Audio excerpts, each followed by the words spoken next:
pretty in the face with my attitude stink. Welcome back to my channel. Welcome back to episode 5 of Girl Chat, Navigating Your 20s. Let's get right into it. So today's topic will be all about timelines. A common theme and pattern that I've been noticing in the social media space and just in life in general. I feel like we're rushing our time, we're rushing our lives to be a certain way by this certain time. And it's understandable because none of us know when our last days are, So we want to make the most of it. We want to get ourselves where we think that we should be in such time. And I understand that 100% because I do it too. And it's like you want to live your life to the fullest. You want to live your life to the best of your ability, and so you rush your life a little bit. And I feel like while it's understandable, while it's a good thing, I also feel like because of the way social media is set up and our societies are set up, it's having us compare our lives to other people's lives, and it has us feeling like we're not doing enough and we're not on their level. And I don't think it's right. I think that everybody is where they're supposed to be at this time. You're putting in the work, you're planning, you're working, you're doing all these things for you to be where you feel like you should be in your life. But somewhere along the line, it's us comparing our lives to people and where they are, not knowing that they've probably put in more work than you, and they've been put in places where they had the opportunity to get to where they want to be quicker. When it comes to comparing our lives to people, a lot of things aren't what they really seem, and some things are what they seem like. Like we can't always say like it's not always what it seems just because we feel like we don't have that yet. But some people do have it like that. Some people are further than us, and it's okay. We all have our paths, we all have our timelines, we all have our lanes to be in. Sometimes what we think that we want for ourselves, it's not what's planned for us, and it takes a lot for us to like really grasp that. Okay, I've been doing this for like the past 10-15 plus years, and there has been no change. And sometimes you feel like you have to keep going because you have to get it. You feel like you're called to do it even. And at a certain point, you just get burnt out like, yo, this is exhausting. And that's where pivoting comes in. Like, you don't have to do the same things over and over and over again. Maybe what you think that you're supposed to be doing is not exactly what you're supposed to be doing.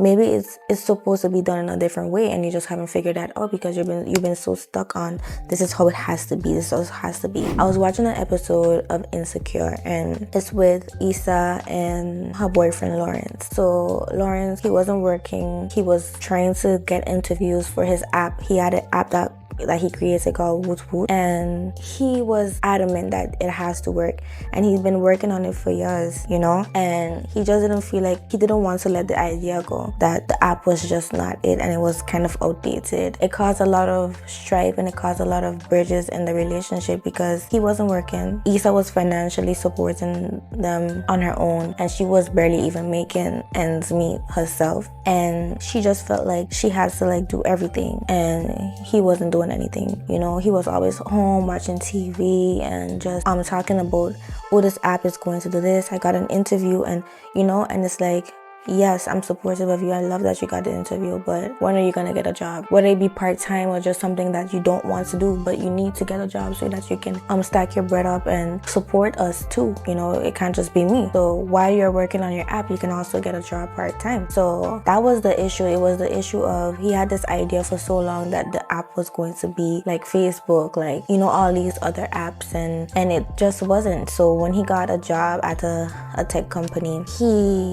that wasn't in another episode, like a few episodes after. He got a job at the tech company, and he pitched his idea to the people that he worked for, and they wasn't feeling the app because one of his coworkers was saying she knows when they're interested in something. They ask questions, they're engaged and whatnot, and they just wasn't engaged.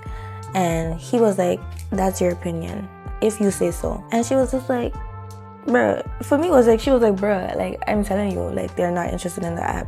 And he was like, everybody has their own opinion, that's just your opinion, and we'll see. And fast forward to that, he realized that like, yo, they actually don't like the app. They actually don't care for the app. They actually feel like it's outdated, and he had to come to terms with like, okay, he'd been holding on to this idea for so long that it had to be this way, and it like the app was years in the making and it just got outdated, and he didn't want to let go of the idea that it just wasn't working out, you know? And one of his friends was saying he can't blame because Issa cheated on him. So let's just take a little break, okay? Issa had cheated on him with one of her exes, and one of his friends was telling him, Chad, I think is his name, was telling him that you can't blame Issa for it fully, because he was trying to say like you weren't working. You can't expect her to like not find somebody else attractive that has something going on for themselves and whatnot. You're not working, you're not doing this, you're not doing that, and it's like, what did you really expect her to do? Like stay there and knowing that there's friction and strife in the relationship, and nothing is working, and participating and trying to help support the relationship and things like that. So, and then I feel like he thought to himself, like, that is true, like you weren't fully to blame. Like I had this idea in my head for so long that this is how life should have been for me, and this is how career-wise it should have been for me, and it just didn't work out, and it caused a wedge. It drove a wedge into the relationship. It drove the relationship to its separation, you know. And those couple episodes were telling, and it's real, and that's why I love Insecure so much, because it's real. So back to the subject, we hold on to the idea of our life supposed to be this way by this time for so long that we forget that maybe it's just not working out the way that we thought that it would, and maybe we have to pivot. Maybe we have to do something else. Maybe we can still do the same thing but just in a different way. And because we never let go of the notion that our lives can be different and we can do things differently, we're always going to be stuck in the same position over and over again.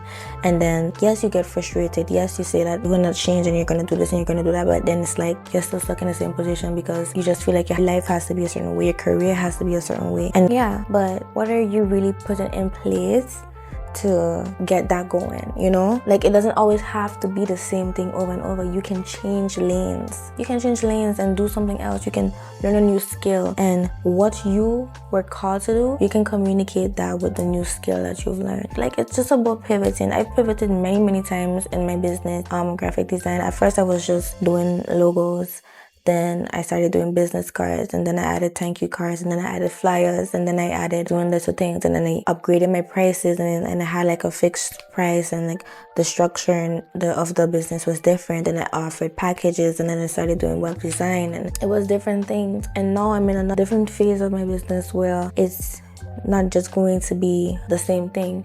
So I want to reach people in a different way, and I've had this idea for a while. I just didn't have the knowledge on how to execute it. But I feel like with me putting out these episodes consistently and just talking to you guys, it has me like thinking and just brainstorming and jotting down ideas and how I can structure things and reach different people in different ways. So yeah, I'm pretty excited about that. I'm pretty excited about like pivoting and trying new things. Like, it doesn't hurt to try, especially if it's not gonna cost you anything. And like, if you even have to invest it and it costs you some money and maybe sleep and things like that, it's always good to change. We have one life to live, and we can't live it doing the same things that cause us to just feel like we're not getting nowhere. You know what I mean? So that's what I have on timelines. We went to a whole different dimension. We talked about different things. We talked about Insecure.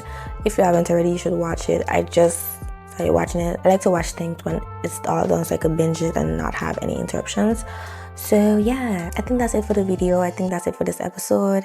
If you enjoyed this episode, let me know. Leave it in the comment section down below. What were your key takeaways from this video? What did you resonate with? And do you have anything that you want to share as well that could add to the conversation? So let me know in the comment section down below. Don't forget to hit that subscribe button, leave a like, and I'll see you in the next one. Peace.